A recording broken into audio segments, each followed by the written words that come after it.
పోయినసారి గడిచినసారి హాయ్ అనే పట్టణం మీదకి వారు వెళ్ళిపోయినప్పుడు ఘోర ఓటమి వారు చవి చూశారు. అయితే వారి పాపము దానికి కారణమైంది. అంతేనా మనం నేర్చుకున్నది గడిచినసారి? దానికి ఏం కారణం? దేవుడా కారణం? మన అపజయానికి, మన ఓటమికి దేవుడా కారణం? గడిచినసారి మనం నేర్చుకున్నాం. దేవుడు కారణం కాదు, మరి ఎవరు కారణం? మన పాపము కారణం. అయితే ఇశ్రాయేలీయులందరూ కూడా ఎవరు ఆ పాపం చేశారని చీటీలు వేసినప్పుడు ఎవరి పేరు వచ్చింది? ఆకాను పేరు వచ్చింది. ఆకాను తీసుకొచ్చారు, ఆకాను కుటుంబాన్ని తీసుకొచ్చారు, ఆకాను దాచుకున్న సొమ్మును కూడా తీసుకొచ్చారు. అవన్నీ కూడా నాశనం చేశారు, పాపాన్ని తుడిచిపెట్టేశారు. ఎప్పుడైనా గమనించండి, పాపాన్ని తుడిచిపెట్టిన తర్వాత దేవుని దగ్గరికి వస్తే మరలా మనల్ని చేర్చుకునే దేవుడు ఆయన. స్తోత్రం చెల్లిద్దాం ఒకసారి. God is a God of restoration. అంటే మరలా మనల్ని చేర్చుకునే దేవుడు.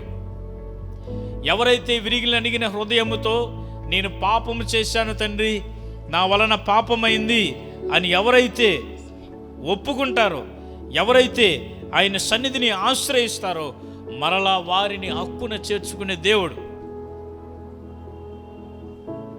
చేయాల్సిందంతా చేసి ఇప్పుడు నంగనాచి నాటకాలు ఆడుతున్నావా, నీ గురించి నాకు తెలీదా అని అంటాం మనం ఎవరైనా క్షమించమని అడిగినప్పుడు. కానీ దేవుడు అలా అనే దేవుడు కాదు. దేవుడు త్రోసివేసే దేవుడు కాదు. దేవుని బిడ్డలారా, దేవుడు మరలా మనల్ని హత్తుకునే దేవుడు.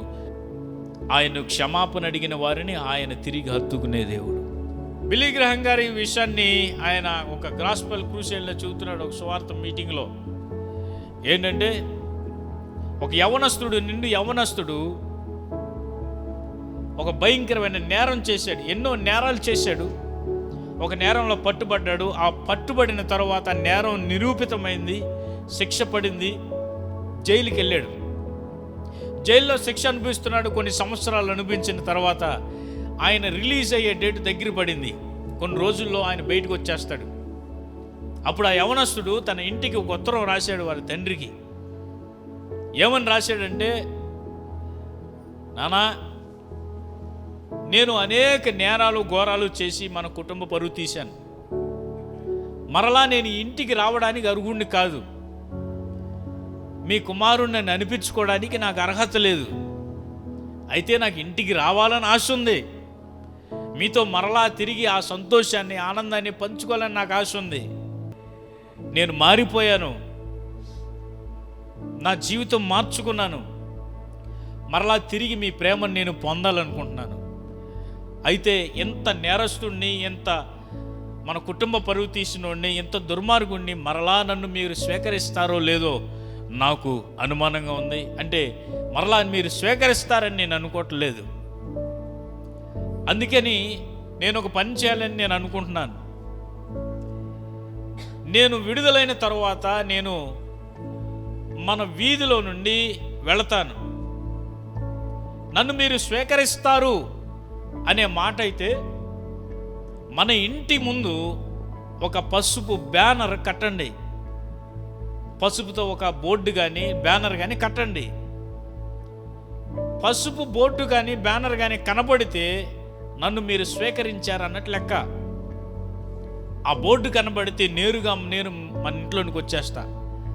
ఒకవేళ అది కానీ కనబడకపోతే నన్ను మీరు మరి చేర్చుకోవట్లేదు, మా జీవితంలో ఎప్పుడు మన ఇంటికి నేను రాను అని ఉత్తరం రాశాడు.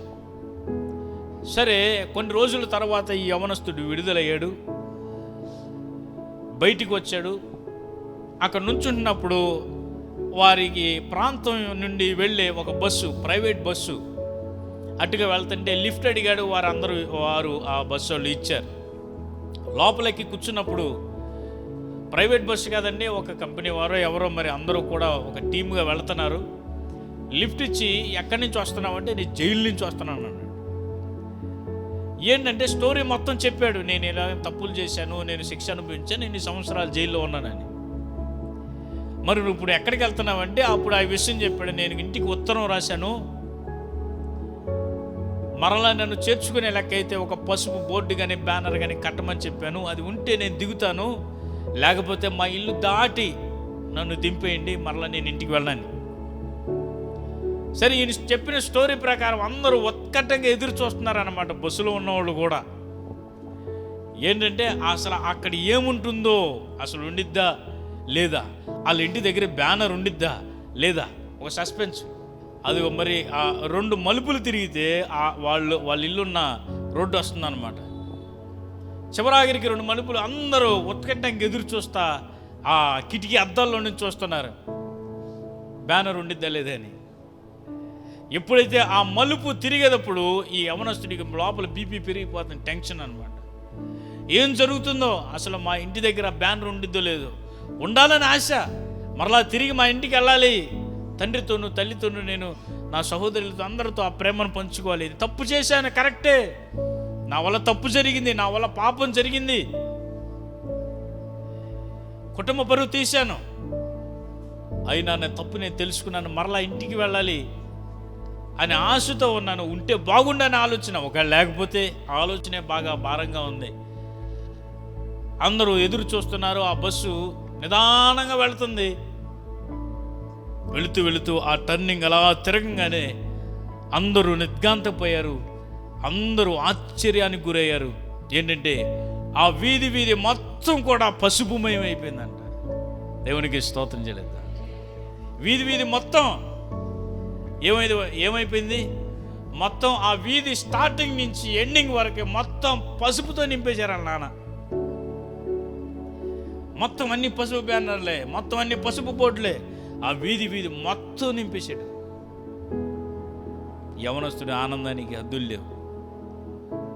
ఏంటంటే నా తండ్రి నన్ను మరలా చేర్చుకున్నాడు, నేను ఇంటికి మరలా వెళ్ళబోతున్నాను, నేను కోల్పోయిన ఆ ప్రేమను నేను మరలా దక్కించుకోబోతున్నాను అని ఆనందం. దేవునికి స్తోత్రం చెల్లిద్దా? హల్లెలూయా. దేవుని బిడ్డలారా, తను తప్పు తెలుసుకున్న కుమారుని ఏ తండ్రి కూడా విడిచిపెట్టడు కదా. మన పరలోక తండ్రి కూడా అందుకనే ఒక మాట రాయించి ఉంచాడు కదా, చెడ్డవారైన మీరే మీ పిల్లలకు మంచి ఈవులను ఇవ్వాలనుకుంటున్నప్పుడు మరి పరమ తండ్రి ఏ విధంగా ఇస్తాడు? పరమ తండ్రి ఏ విధంగా ఇస్తాడు? మన కుమారుడు కానీ కుమార్తె కానీ తప్పు అయిపోయిందని వచ్చి అడిగినప్పుడు మనం క్షమించమా? ఎందుకని? మన కుమారుడు కదా, మన కొడుకు, మన కూతురు కదా. మరి దేవుడు అందరినీ క్షమించే దేవుడు. స్తోత్రం చెల్లిద్దాం ఒకసారి. అవును, నిజమే, హాయ్ అనే పట్టణంలో తప్పు జరిగింది, హాయ్ అనే పట్టణంలో పాపం చేశారు. దేవునికి వ్యతిరేకంగా వీరు చేసిన పాపము, అతిశయము అన్నిటినీ కూడా ఒప్పుకున్నారు. దేవుని సన్నిధిలో ప్రభువా నన్ను క్షమించు అని. ఆ తరువాత 8వ అధ్యాయంలో మనకు వచ్చినప్పుడు ఆ విధంగా తెలుస్తుంది. చూడండి, 8వ అధ్యాయం 1వ వచనం. యెహోషువా, భయపడకము, జడియకము, యుద్ధ సన్నద్ధులైన వారి అందరినీ తోడుకుని హాయి మీదకి పొమ్ము. చూడుము, నేను హాయి రాజును, అతని జనులను, అతని పట్టణమును, అతని దేశమును నీ చేతికి అప్పగించుచున్నాను. దేవుని దగ్గర నుండి తొలగిపోయిన తర్వాత మరలా దేవుని దగ్గరికి రావడానికి సిగ్గుపడాల్సిన పని లేదు. దేవుని దగ్గర రావడానికి, మరలా దేవుని దగ్గర రావడానికి మొహమాట పడాల్సిన పని లేదు. ఆయన పాదాల దగ్గర మనము క్షమాపణ అడిగితే ఆయన క్షమించిన తర్వాత ఒకసారి మన పాపములు, క్షమించిన పాపములు మరలా గుర్తు చేసుకునే దేవుడు కాదు ఆయన. పోయినసారి అలా చేసావుగా, పోయినసారి ఇలా చేసావు కానీ పొడిసే దేవుడు కాదు ఆయన. ఆదరించే దేవుడు ఆయన, బాగు చేసే దేవుడు.